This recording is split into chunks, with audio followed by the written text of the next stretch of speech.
Welcome to the Refine and Shine, the podcast dedicated to mastering the art of continuous improvement and optimizing every aspect of your life. I'm Angelina Rivera, your host, and together we'll uncover the secrets to refining our lives, our habits, and our processes to unlock our inner brilliance. Join us on Refine and Shine, where we'll delve deep into achieving more in life without the burnout and without all the stress. This podcast is your platform for a more fulfilling life through continuous improvement and personal growth. In each episode, I and a diverse array of guests discuss practical strategies for up-leveling every aspect of your life. From developing good habits and organizing your space to refining your mindset and personal goals, we're going to explore it all. Our guests share personal stories about the systems they've developed or systems they've used and the tweaks they've made in their lives when refinement was needed, allowing them to truly shine. Listen to Refine and Shine to learn how you can implement continuous improvement techniques in your daily routine, develop and maintain healthy habits that lead to success and satisfaction, organize your life to reduce the stress and increase your productivity, foster a growth mindset that propels you to new heights. My mission is to inspire you to take bold action, make positive changes, and become the best version of yourself. Whether you're aiming to elevate your career, nurture meaningful relationships, or enhance your overall well-being, Refine and Shine is your guiding light. With over 25 years of experience in continuous improvement, I help businesses streamline their processes, establish efficient work areas, and implement standard work protocols. I have trained over 600 individuals and teams in process improvement, optimizing workflows, and enhancing overall operational efficiency. Tune in every week as we embark on an enlightening journey, exploring paths to refinement and illuminating the way to shine in every area of our lives. Subscribe now and join us on this journey to polish your life and let your best self shine through. Thank you for joining us on Refine and Shine. Hello, everyone. Welcome back to another episode of Refine and Shine podcast.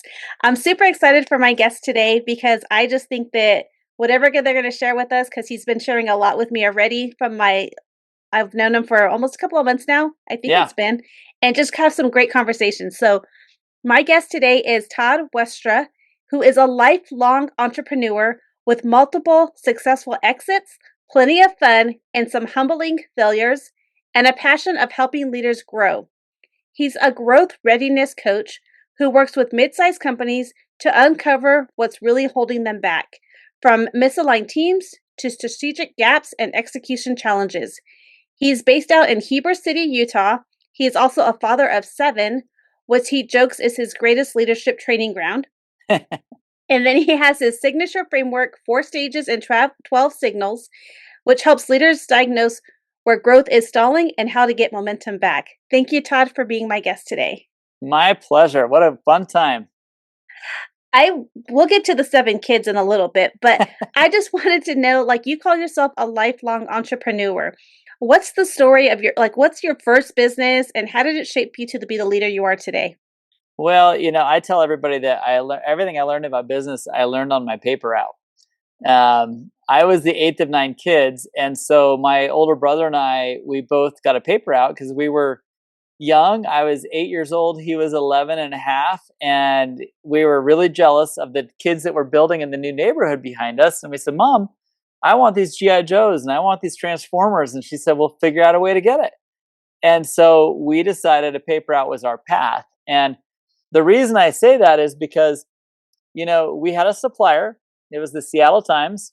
They were our supplier. They were our vendor. We would go out and do the marketing. We would sell to our neighbors and all the people. And then we had to do fulfillment. The supplier would drop things off. We would wrap it up in plastic bags. We'd put in flyers, all the stuff. And then we would do the delivery. And then we had to collect the money every month. And then we had to pay an invoice. And so I thought, looking back, everything I needed to know about business, I learned on my paper route because those are all the steps I use today in every business I've ever started. I love that. I can just remember people don't really get the paper delivered these days, but no. I remember back when we would get the paper and I for a little bit of a time. I don't remember if I was helping somebody in the family, but like if it rained, you had to make sure it was bagged a Oh certain yeah. way, all the things. And So I was in yeah. Seattle, so it was like rainy every day. So it was like bags every day, every day, every day. Yeah, it's It's a process, crazy. and then you have to figure out your assembly line to get everything done correctly Yep. too.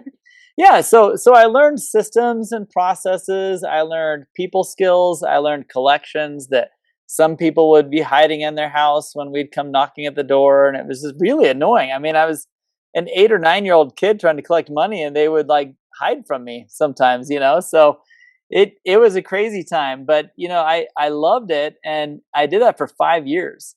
And Wow. as a paper boy, I learned that you know if I wanted more money, I just needed to go tell more neighbors that they needed that paper. So I it love worked that. like it was just like I can do this.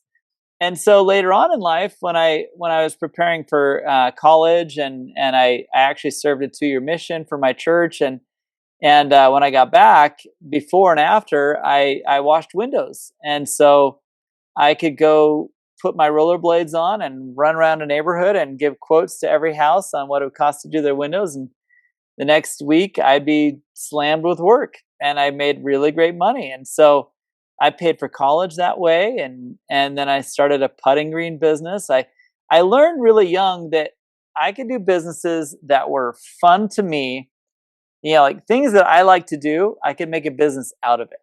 And so golf was my first one. Then I did audio video. And then I told my wife, I'm like, I really want to kind of travel to Asia quite a bit. I served as a missionary in Japan. And so I was like, it would be so fun to do a business in Asia. And so I started a business doing outsourcing work in the Philippines for about 15 years. And then I did a lot of marketing and the mix of all that. Anyway, things that I enjoy, I've made a business out of. I love that you said that because it's like my son always says this too. It's like if you and the others have said it, but if you want to have fun, and do good like with your job, then do something Yeah, that you love to do, right. right? Well, and you're a systems girl. So it's like for you, just organizing and building processes, like you'd love that. I've Yeah. seen you love that. And that's Yeah. like, you know, why not do a business doing that? You know what I mean? Yeah. Exactly. And I love how you said, I'm like, it's just like if you want something, figure it out. And you wanted something, found a need. You and your brother wanted to buy things Totally. like others, like Transformers. What was your favorite Transformer, by the way? Oh, well, I mean, I was kind of I like the Constructicons because you could put 5 of them together. And, Oh you yeah. know, that was kind of a cool thing. I saved a lot of money to get the whole Constructicon set. Yeah, I love that. I love that. But you found a need, and so you're like, okay, I have this need, I want this, but my parents are gonna, and I think that when our parents tell us, okay, we're not gonna give you that, we're gonna make you work for it, Right. it appreciates things. I remember I grew up in a family of six. You said you were out of nine kids. I Yep. was out of six kids, and my mom couldn't when we wanted Yeah. like, my friends were going to Disneyland, my mom's like, "Well, I can't take everybody to Disneyland, I can't pay for you to go to Disneyland with your friends." So, Right. I would go and, like, do yard sales, um, 100%. sometimes buy stuff at the thrift store and then resell it at the yard sale for a little bit more. Totally. And Why then, not? we lived in a like, a mobile home park, so then when the empty lots, the neighbor would, when the manager would go on vacation, I would say, "Hey, I'll water those lots while you're," and I get paid like $10 a day, and just making, and then finding babysitting, there was a lot of kids, I'm like, "Okay, I can babysit these Totally. kids." So things like that. Like, if you want something that and you have that entrepreneurial mindset, you can make it Yep. happen. 100%. So that's where I really feel like for me, the journey into entrepreneurship was a very easy play for me because I kind of was born and raised on the fact that hey, you know, in every scenario in life, you can find a way to make money in that thing that you like to do, and you know, my golf business got me free golf at almost every course I wanted to play. Like it was amazing. It just being in the industry, people respect it and they help you, and it's just fun. I love that. I love that. You said that being a father of 7, what is where your leadership principles came from. Can you talk for your business coaching? Can you talk to us a little bit about that? Yeah, totally. You know, having 7 kids, it wasn't something I planned on, but it was definitely something that one by one, my wife was like, I think we have another one coming. And we're very spiritual people. And we felt like God had other people that he wanted us to take care of. And so we did. And so as these kids started coming, they started getting older. And as kids got older, it was like, hey, I want this, I want that. And my neighbors have this, my neighbors have that. Well, I remember when my oldest was about 11 years old, we lived in a pretty affluent neighborhood. We had at the time a really successful business and things were going well, but I did not want my son to just assume everything came to him. And so he said he wanted something. And I said, well, what are you going to do to earn that? And so I said, hey, what do you like more than anything? And he's like, I love cookies. And so we said, okay, well, let's go to the store and we're going to buy supplies for cookies. So I took my two older boys. We went to the grocery store and we bought all the supplies for chocolate chip cookies. And I'm a bit of a baker. I like to bake. And so I said, okay, this cost us, $47 for all these supplies. And they're like, oh my gosh, that's so expensive. And so I said, well, let's see how many cookies we can make out of this. And so we used as many of the materials as we could until we ran out of certain things. And we made, I want to say like 8 or 9 dozen cookies. It was a fun baking afternoon with the boys. And so we made all these cookies and I put in a spreadsheet the cost of all the materials. I said, okay, guys, it cost us $47. We made this many dozen cookies. What do we need to charge for these cookies to make it so that we break even? And they're like, well, what's break even? I said, the costs are equal to the expense, to the revenue. And so we looked at it and we put it in the spreadsheet and they were like, oh. And I was like, yeah, it's like $4 a dozen or whatever it was. And so I said, so what should we sell these to the neighbors for? And they're like, $4.50. I said, what about your time? Anyway, Yep. And so we taught them these principles. And I think that what I learned from doing that, and so, in the following years, every summer we would do a business with our kids. And for some, when we had 2 boys and then 2 girls, and when the girls were old enough, we did summer camps and for the neighbor kids. And each summer, these girls were making like a couple $1,000s for 11, 12, 13-year-old girls. That's awesome, Mm-hmm. And so I didn't have to buy anything for them all summer long, because anything special that they wanted on a family trip or what have you, they would just go buy it out of their own money. And so I feel like the most successful companies that I've ever started came out because I learned with my kids that if I taught them how the money was earned, they respected it more. And with employees, I also found that when they understood what made this business work and how they fit into the business, they took a lot of ownership and pride in the fact that this is my part of it. And I'm helping the business reach this thing. It was a powerful lesson for me. I love that. I love that. And I can so relate, like when, with my manufacturing, when I was working for the Marine Corps, one of the things is like when we do a process improvement project, I would show them every single person that, all throughout the, whether you're disassembling the vehicle to the final paint, what part of the Right. process you put in there, because if you had a defect, say something you didn't do right, or, where was the bottle, if there was a bottleneck or anything, how did Yeah. that affect the downstream customer and the rework, and then kind of laying it out Totally. to them. Because I think that that's what some people are like, oh, it's not my job. No, Right. everything you do is your job. And if you don't do it correctly, it'll affect so much more. It affects bonuses, raises, how we can support the warfighter, depending on 100%. whatever situation. And people don't understand that. So I love that you taught that and It's that you're using crazy. that. It is crazy how many people don't think of the start to finish and what the end product actually is. They don't see how they fit. Mm-hmm. And I think that that's something that should be taught early on, as like an onboarding, when customers or employees come on board, where they fit in the whole piece of the puzzle. One of the things you talked about was successful exits and a few fun failures. Which failure ended up teaching you the most about growth? Oh my gosh. where do I start? I have failed at so many things. You know, well, let's start with probably the biggest failure of my life was I really did a poor job of exiting one of my first companies. You know, when you start a business in your 20s and you just treat it like it's your baby, and you never see an end to your business. And I like to talk about this story because I feel like most small business owners make their whole identity around their business. And I did the same thing. This company that we started became me, and I became the company. And my partner and I had talked about an exit at some point, but we didn't really know what it meant. You know, it's like, so people will just pay us a bunch of money for the business, you know, and it just didn't like it didn't.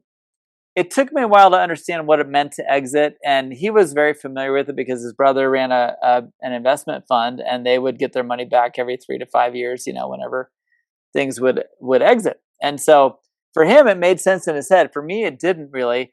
And so I remember, you know, we were 10 years plus into this business, and we had so much fun together, and it was just a fantastic business. Well, I was stupid enough to sell. It was during the Great Depression of the 9-10, you know, 8-9-10 era, and I sold at the lowest valuation point ever for a business that in the years prior had been doing exceptionally well, and the valuation was low. My eagerness to get out of it was high. It was just all the wrong things. Mm-hmm. I look back at that exit as probably one of my biggest failures because I didn't sit in the pocket long enough to see the fruits of my labor. You know, 3 years later, my partner exited and he's retired. You know, he's been retired since you know, like 2015. You know, and so it's like I was so stupid and so naive and did not understand what my exit opportunities were in the business, and I look at that as one of my biggest failures. I just entirely discounted what I had built, what we had built together, and the value of my contribution to that potential exit. I love that you shared that. And I think that that's something that I think that one of the things I think of is when we are so eager to like when I like a customer is eager, you know, as entrepreneurs, if Totally. a client's like eager to say yes, it's like, do we really need to say, you know, they want to buy from us, but we need to assess and say, is it really the right job for us to actually partner with them at times? Because Right. sometimes it's eager to take in the money, but is it Right. really worth what we need to do? Are we living up to our values and things like that? And so Totally. you were eager to sell because you wanted out, but then at the long Right. run, all the hard work that you put into it, and if had you stayed a little bit longer, you Yeah. could have had a better exit. It was really stupid. I honestly, I at first I was very embarrassed by how stupid I was. And what I found is that by sharing the story, it does raise awareness to other people that like, okay, I need to think about this. And I mean, I was so stupid. I didn't even bring in an outside attorney or an outside appraiser to like give us a valuation of the business. It was just like, okay, we survived the biggest economic downturn of our lifetime, and we were doing great. Like we weren't in hurt. We weren't Mhm. doing great, but we survived. Like we made Right. it through the hardest part. And then I was like, okay, dude, I'm out. Yeah. I want to get on to the next thing, you know? And that was stupid. So, you know, that's definitely one of the bigger fails, but I've had a lot of fails where you know, you assume that you have product market fit and you don't. You put a bunch of energy trying to perfect a process and it doesn't work. You I had an online offer one time that I ran online, and I had all the right channels to sell this product, and literally sold over $1 million in the first month of the launch of product, only to find out 2 weeks into that sales process that my fulfillment partner was loading bogus tracking numbers into our CRM and wasn't shipping the product. And I lost probably $1 million that month, and it was like, I thought I had made all this money. And in fact, I had lost almost the entirety of it because of poor fulfillment and chargebacks and all the other stuff. So a lot of fails, but I've had some really beautiful successes too. Well, I think that that's so important is that when that sometimes people think of failure as a bad thing, but what I think of it is, and you've shared it, it's just a lesson. Like, okay, what Yeah. do I need to look for the next time, and how can I help others not prevent to help them not make the same mistakes that I made? And so I love that you shared about that. Now let's talk about some of your successes. Yeah. Oh man. I mean, well, let's just go back to the same story. That business that I exited from was a huge success. It's still in business today. We were 23 and 22 at the time. And we started that business as young 20-year-olds, not knowing anything. And we built an amazing, sustainable company that is still in business today. And so I look at that as one of my most, proud creations is that business. And, every time I drop a daughter off to school, we drive right past our building and I see it and I say, yeah, I used to own that building. I used to own that business. And now I don't, but it's great pride. I've had, as I mentioned, there's been very few, like with every success comes 2 or 3 failures that lead up to it. And so like when I wanted to be in the golf business, during college, I thought, man, how do I get free golf? and I said, well, I've got to start something in the golf industry. And my first bet was, I want to start a Japanese golf tour because I speak Japanese, and I thought it'd be so fun to get these Japanese business people over. And this is the early 90s, mid 90s. And I'm like, they all had money, and it was like, hey, let's bring them over to play Pebble Beach, and we'll do a California tour, an Arizona tour, and all the stuff, right? And then I realized that I didn't have the money to start something like that, and so what could I do? And that's when we hit our head against a wall a few times, and then we discovered that we could do these backyard putting greens, and it's like, oh, this is really cool.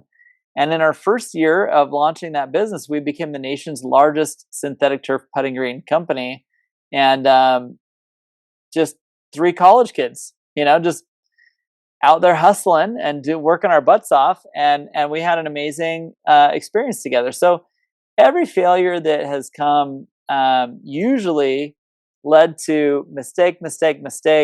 There it goes, and then it would take off. And so I was grateful that I have the perspective that I do, and a very, very, very patient wife to allow me to do these things. I love that. I love that.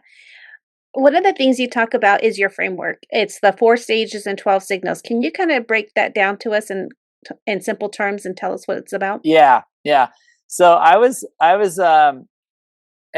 during COVID, I had a really, right leading up to COVID, I had a really awesome gig doing a consulting project with Google, and I would work with Google executive teams and do trainings for them. And they were always activity-based trainings, and it was just right up my alley, just really, really fun business.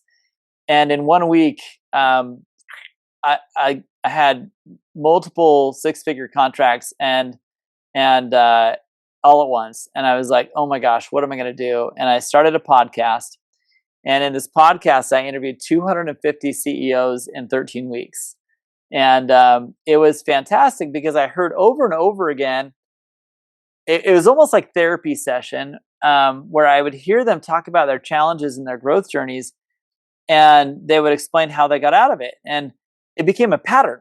And I started seeing this pattern of, okay, it was this and then this. And it was always people, processes, and tools were the biggest problems. And people by far the most, but then processes and tools. You solved one of those problems really well as a Six Sigma girl. I think that processes are huge problems, but people end up being even bigger problems because you either don't have the right people or you have the right people, but you don't know how to assign them roles. And so I started hearing this again and again, and I started like formulating this framework of being what I call growth ready. And I would see businesses that would stall out at 5 million or less. They just couldn't get past $5 million in revenue, no matter what they tried. And then there were others that would accelerate through these challenges and get up to $100+ million in revenue and exit. And I thought, man, what is the difference? And I started kind of identifying these cues of the people, processes, tools, and what does that actually mean? And while I was traveling, I was on a long road trip from Salt Lake to Arizona to Phoenix, and my daughter and I were watching this the SpaceX movie on Netflix, and I kept watching this rocket go up and explode, and rocket explode, and rocket explode, and then all of a sudden one made it into orbit. And then when it made it to orbit, I don't think Elon had any payload in that rocket because he was just happy the rocket didn't blow up, right? And so I thought, I kept thinking about it. It was actually during Thanksgiving time, 4 or 5 years ago. And I thought, holy cow, this is just like business. There are transition points that once you've actually launched a business, you need to transition your business into a growth stage business, which is a totally different animal than a launching business. And I just had a conversation today with a client about what it takes to make that transition. Sometimes it's the very first thing you need to do is when a business gets out of launch mode, you got to evaluate where you're at. We call this a systems check. And during the systems check, you're literally just kind of looking around and going, okay, is that still working? Yep. Is that still working? Nope. Get rid of it. And you got to kind of clean house a little bit. And so we have these 3 signals inside of our systems check that help us identify, products or services that you probably don't need to do, that they're not profitable. You just put them out there during launch to see how it would do, right? Mm-hmm. Get rid of them. Stop talking about them. Don't sell them. Focus on the ones that are making money. And then other things like just kind of evaluating your crew. Do you have the right people? Do you have, all the stuff? And then the next stage is, and then now picture in your mind, we now release that stage of systems check, and now we're looking at building system efficiencies. And in that third rung of the rocket ship there, you've got things like cash flow analysis. Do you know what your books are telling you? And most founders don't know what their books are telling them. And sometimes they think they've got awesome cash flow, and anyone else looks at it, they're like, you're broke, like you're barely making ends meet. And so how are you operating? So it's an evaluation of your finances. It's an evaluation of your tech stack.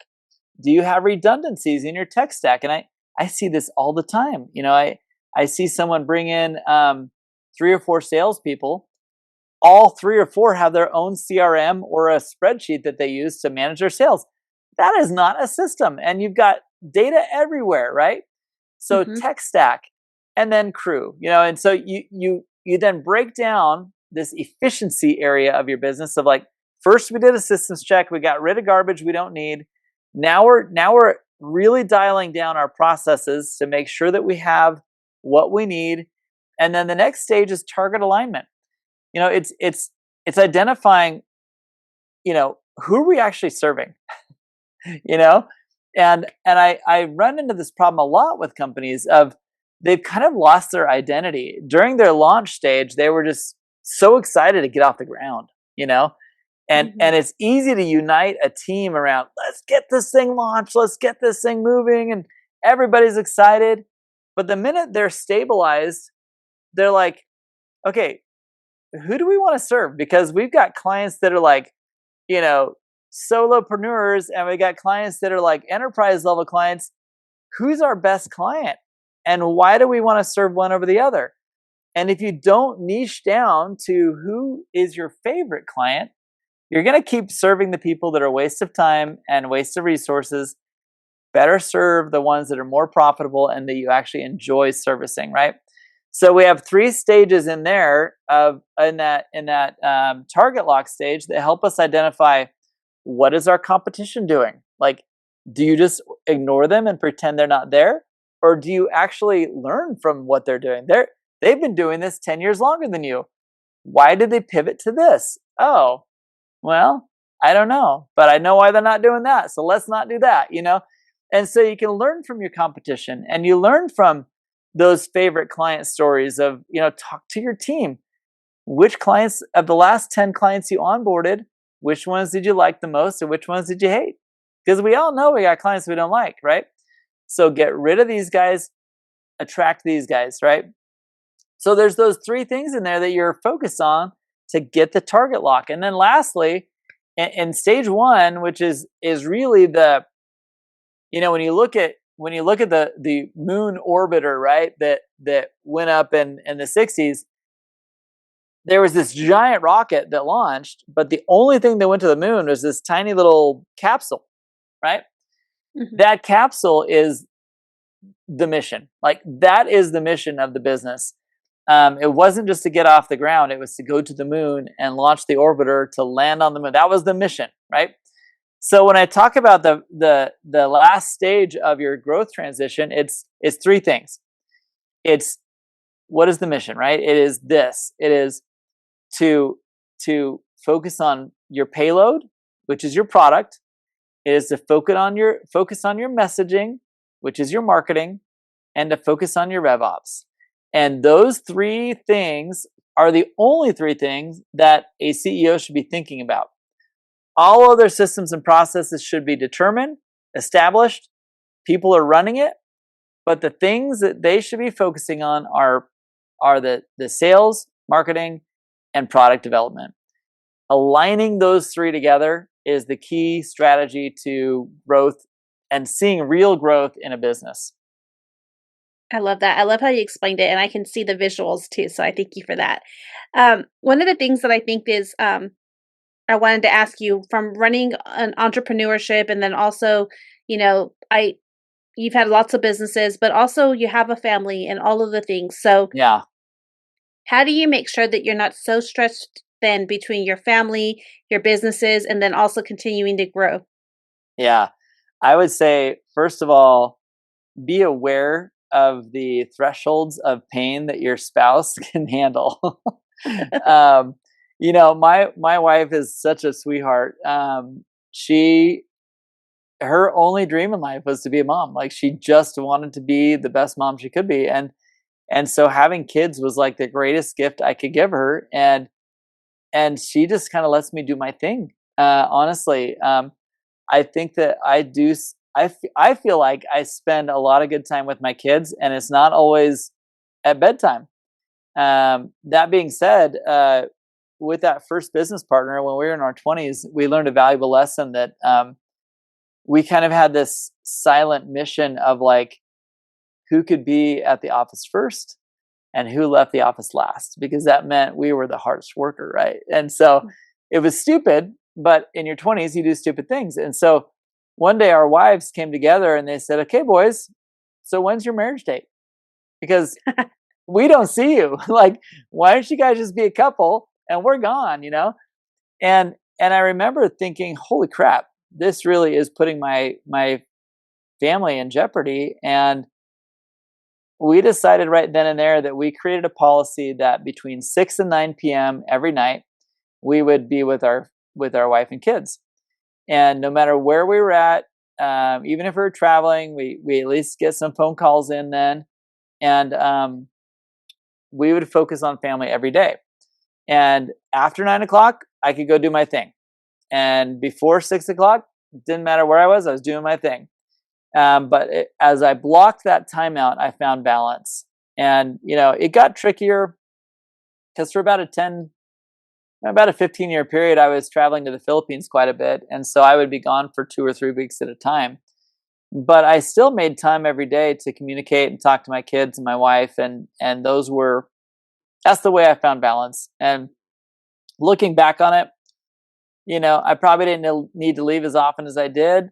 But everything worked out. And now I've got 4 kids that are adults and 3 that are still in the house. And, the younger kids didn't know that I ever left the house for that long, so I think it worked out. Well, I think it's also, sometimes we have those growth seasons, like, where you have to put a little bit more into the business, be more hands on, and then, Right. then you can scale back, right? Totally. Totally.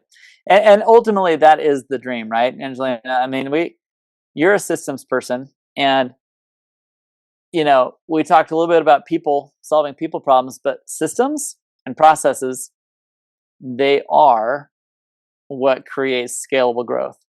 And until you master that, you're just running around with your head cut off. I was going to ask you that. Like, what is one of the things that I was thinking about when you were saying that is like, what would you say to the business owner or the person out there who has this vision, but they're so stuck in the daily operations? Yeah. This is I talk about this all the time with my clients is, holy cow, man, build an org chart. I grew up reading the E-Myth in college, and the E-Myth is written by Michael Gerber, and he's the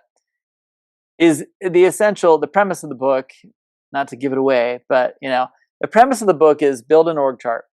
You need to know, if you had 100 people in your company, who would be plugged in where. You have an accounting department, you have accounts payable, accounts receivable, you have all these different parts of the machine, right? And the very first thing you need to do is identify, of these 20 hats I need to wear personally, which ones do I hate the most? Which ones am I not good at? And get some self-recognition of, just because you took some accounting classes in college doesn't mean you should do your taxes. Hire a bookkeeper first, hire this person second, hire this person third, and always be looking, as you're in the world, of when you meet someone that has a specific skill set that you need, rein them in, just get them in, have them take over the stuff, and then you do the things that you're good at.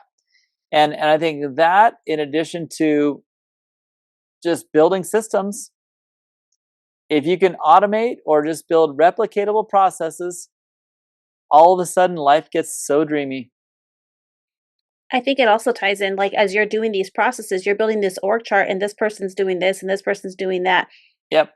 Are their work complementing each other, or is anybody doing repetitive processes too? Totally. And those are things that you can eliminate. And then I always love to tell people, like, when I have my one-on-one clients that I coach with, when they're coaching and we're trying to help them find balance, I'm like, what are the things that only you can do? Then you need to do those things. And what are the things that you need to delegate? Because there might be somebody who is really good at something, and you're trying to, like you said, don't hire don't do your taxes yourself just because you took a few accounting classes. Like, there's people that you can hire to do that. And what a gift it is to them for you to give them that opportunity to do it, right? They love it, even though you hate it. It's like, it's a crazy, the first time I learned that, like, somebody was willing to do, like, they were excited about doing the stuff I'd hated doing, I was like, oh my gosh, you gotta be kidding me. I should have hired you 5 years ago, And it's those types of awakenings are what every founder, and truly not even just founders, every good manager needs to understand that you don't have to be the best person at everything. You just need to make sure you've got the best people on your team. Exactly. And that's so exact. And just thinking about it, like, it also made me think about my home life, right? Or balancing our home life. I'm not really good at grilling. I'm not good. My husband loves to cook dinner. He can be the one that can do that. I'll wash the dishes. And it's all about the balance. Like, it doesn't have to be, we get put into these roles we think of, like, that the mother or the wife always has to cook and all these other things. But like, he loves to barbecue, and I love it. Then do it. And then I will do the dishes. My heart. Yeah, I love the barbecue. My wife loves to let me barbecue just like you do. Yeah. And it's those compromises and those balances and just finding those things like that. But as we wrap up, because I want to value your time as well. Yeah. One of the things I wanted to know is, what is something, if my listeners want to reach in touch with you, what is the great way to get in touch with you? Yeah, I mean, the easiest way is just toddwestra.com. I bought that domain a long time ago just as a joke, and I actually use it all the time now. It's toddwestra.com. And on there, I've got links to my Growth Readiness program. I've got links to, I still do a bit of marketing work. I have a marketing agency, and but I'm I'm transitioning out of that into just really helping companies develop growth strategy and understanding that alignment is everything. And I didn't even touch on that really, but the alignment of leaders in a company are what make the magic happen. The people and processes just fall into place. But yeah, that's where I fit. Look me up there, LinkedIn, wherever. Okay, I will definitely make sure to have those that links in the, your links in the show notes. And that was one thing too is about alignment is like when do you look at like if somebody feels like they're misaligned and helping them to get back in alignment? Is that, those are some of the services you provide as well? Yeah, I got to tell you, like, for the past 4 or 5 years, I've had 7 different clients where I've been the fractional CMO for their company because I just love market. I love sales operations and marketing and all the stuff. And every single time I would go into these companies, the first problem I'd solve was not marketing related. It was, you guys, let's get together, and what is our goal here? Like, are we hitting enterprise or are we hitting mid-market? Are we hitting these guys or these guys? And inevitably, what I learned is that in almost every business, and even in every business department, if you're more of a corporate person, in any group of 2 or 3 leaders, you've got one person that wants to do this, one person wants to do that. In startup leadership, it's like, I want to exit in 3 years. I want to raise money and buy my competitors. And those are 2 different strategies, right?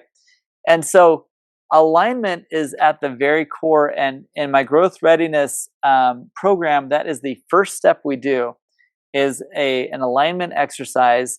And it is phenomenally important. And it makes all the other contractors involved in that company, their life gets so much easier. I've had CFOs thank me like crazy of like, oh my gosh, thank you, because I didn't even know how to prep the books. Am I saving for taxes or am I, trying to make us look super profitable, And so all the important roles of a company, until that core leadership team can say, this is where we're going and this is how we're getting there, everyone's just spinning wheels. Mm-hmm. I love that. I think that's so important to make sure that we're all, everybody has to be on the same page, right? Yeah. We all have to be rowing the boat together. 100%. 100%. One of the things I always love to ask my guests to do is to tell, something that something that my listeners can do today in order to help them refine and shine. So what's something that you can give them, an action or something like that? Align with the people that you love the most. There's times in my life where I thought my wife really wanted us to go one direction, and then only to discover that she was so frustrated with me because I kept bringing that thing up. And I was like, I thought that's what you wanted. And same thing in business, same thing in personal. Even if it's just you and a partner, when you guys both have the same path in mind that you're trying to go down, life is just easier. And so my key way to let you shine is first find alignment with those you love, and you will find that all the other problems just kind of get so much easier to handle together because you know what the goal is. Mm-hmm. I love that. Well, I thank you, Todd, for just everything that you provided. So much strategy, so much things that you have. You also have your free assessment that's on your website. Yeah. So I will have all those links in the show notes. And so any business owner or entrepreneur out there, really look at, hopefully you listen to this episode thoroughly and maybe a few times, and then please just visit his website because he has amazing tools and he can really help your business focus on what it should be focusing on. I couldn't have said any better. Thank you. You're welcome. Thank you for joining us on this episode of Refine and Shine. We hope you find valuable insights and inspiration to fuel your journey of continuous improvement. Remember, the key to success lies in refining your processes and letting your inner brilliance shine. If you've enjoyed this episode, be sure to subscribe to the podcast and leave a review. Your feedback is greatly appreciated and helps us reach more listeners like you who are eager to refine and shine in all areas of life. Stay connected with us on social media for updates and additional resources and behind the scenes content. We love hearing from our listeners, so feel free to reach out with any suggestions, questions, or success stories you'd like to share. As we wrap up, remember that the power to transform your life lies within you. Keep striving for growth, embracing change, and seeking opportunities to refine your skills. Together, let's continue to shine bright and make a positive impact in the world. Until next time, keep refining and keep shining.